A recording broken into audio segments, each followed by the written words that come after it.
Good evening, Professor. Today I will be discussing the relationship between artificial intelligence, global inequity, and economic development. My presentation is based on the two readings shared this week, one from Ken and one from Korinek. At first glance, these two articles seem to focus on the same topic. However, after reading them more carefully, I realized that they actually approach artificial intelligence from different perspectives. On the one hand, Han and his colleagues they focus on the opportunities that AI might create for low-income countries. On the other hand, Korinik, he focused more on the risks and economic disruptions associated with the automation and globalization. Therefore, throughout this presentation, I will compare both perspectives and discuss what low income countries can do to benefit from AI while also addressing some of the challenges that might emerge in the future. To begin with, both articles agree on one important thing. There is growing AI divide between rich and poor countries. Today, most AI investments, research, and technological like innovations are concentrated in a small group of countries, USA, China, and several countries in Europe.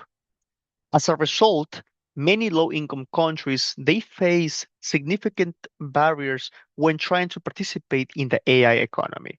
For example, they often lack access to reliable internet infrastructure, advanced computing resources, research institutions, and highly trained professionals. Because of these limitations, both readings warn that AI could potentially increase global inequality instead of reducing it. In other words, countries that are already ahead or advanced might continue moving forward, while countries with fewer resources might struggle to keep it up. So, while both readings recognize the challenges, Ken and his colleagues offer a more optimistic perspective. Their central argument is that low-income countries do not have to remain behind in the AI revolution. Instead, they argue that these countries can use AI as a tool to accelerate development and improving living standards. To support this idea, the authors introduced two important concepts. The first, leap, I hope I'm saying this word correctly, leapfrogging. Simple, but this means that countries can skip certain stages of development and move directly toward more advanced technologies. Rather than building every step of that technological ladder, they can jump ahead by adopting modern solutions. The second concept is it's like a absorbing the capacity, absorptive capacity. Um, this refers to a country ability to learn from external knowledge, adapt, adopt their technologies, and also adapt them to local needs. According to the authors, this capability is essential if countries want to benefit from AI in a meaningful way. Furthermore, the authors identify practical areas where AI could create immediate benefits, including healthcare, education, energy, and public administration. For this reason, Ken and his colleagues ultimately view AI as an opportunity. Their message is that with the right investments in people, infrastructure, and institutions in low income countries, low income they can use AI as support for inclusive development.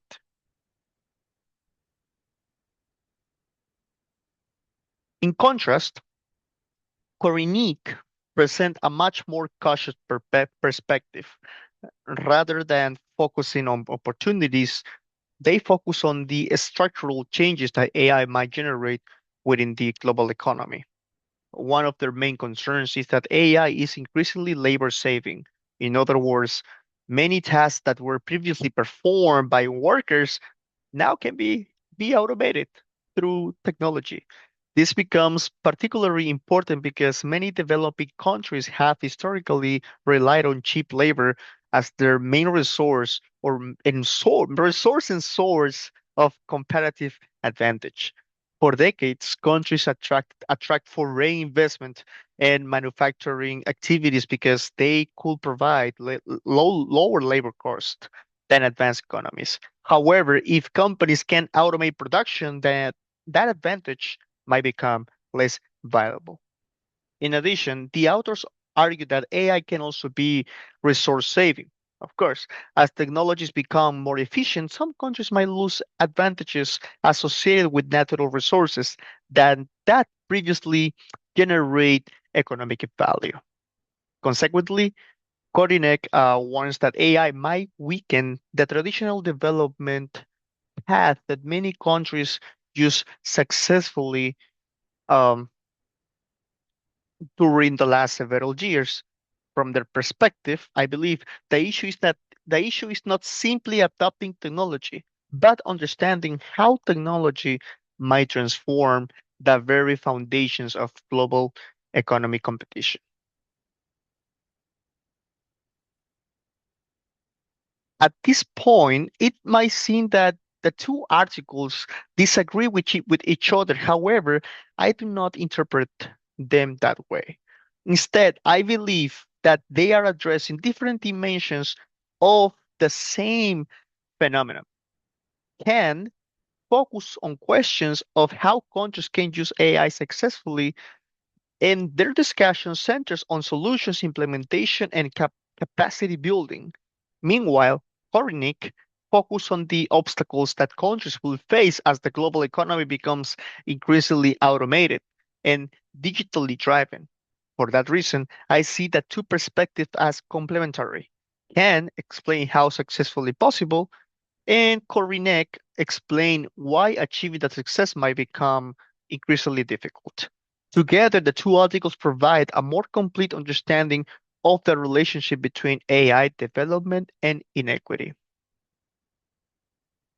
After reviewing those two articles, several um, practical recommendations clearly emerge. First, countries need to invest in capital, education, and technical skills. This will benefit a lot of workers, and they are supposed to be expected to participate in the new AI-driven economy. Second, governments must continue improving digital infrastructure, reliable internet connections, telecommunications, and access to digital technologies. This will create the foundations upon which AI system can operate efficiently. Third, countries should strengthen their institutions. Why? Because effective governance, quality regulations, and long-term policy planning can make this easier to adopt and manage new technology successfully. And in addition, international partnership can play an important role. Through technology transfer, collaboration, and knowledge sharing initiatives, countries can access expertise that might otherwise take years to develop independently and immediately. Finally, governments should support innovation and entrepreneurship so that local business can become active participants in technological development rather than simply consumers of imported technologies. Taken together, these recommendations, I will say that it is more likely that can contribute in the future development rather than excluding those countries, from from this kind of development.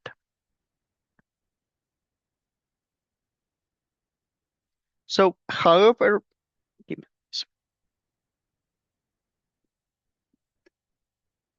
however, both readings also suggest that national strategies alone are not sufficient. This is particularly evident in the work of Korinek, who argued that many challenges associated with AI extend beyond national borders. For example, questions related to digital taxation, intellectual property rights, competition, and data governance often involve multinational corporations and international markets. As a result, decisions made in one country can have a significant effect on many others, as it is happening right now. Because of this interconnected reality, the authors argues that stronger forms of international cooperation will become increasingly important. Without appropriate global governance, much of the wealth generated by AI might remain concentrated in a relatively small number of countries and technological companies. Therefore, ensuring a more inclusive distribution of AI benefits will require both national actions and international coordination. To conclude, both readings demonstrate that artificial intelligence has an enormous potential, but they also remind us that technological progress is not automatically inclusive. Can illustrate how AI can be used to improve healthcare, education, and economic development in low-income countries. At the same time, Kodinek reminds us that AI might also disrupt labor markets, weaken traditional development models, and increase economy concentration if appropriate policies are not implemented. Personally, from my point of view, the most important lesson I take from these readings is that technology itself does not determine outcomes. Instead, outcomes depend on the choices made by the governments, institutions, business, and international organizations, the whole stakeholders of the process. If countries invest in their people, infrastructure, and innovation, AI can become a powerful tool for development. However, if these innovations, if these innovations are re- neglect, are rejected, existing inequalities might become even deeper. For that reason, the future impact of AI will depend not only on technological progress, but also on the policies that guide that progress. Thank you very much for your attention and have a wonderful night, Professor and peers. Goodbye.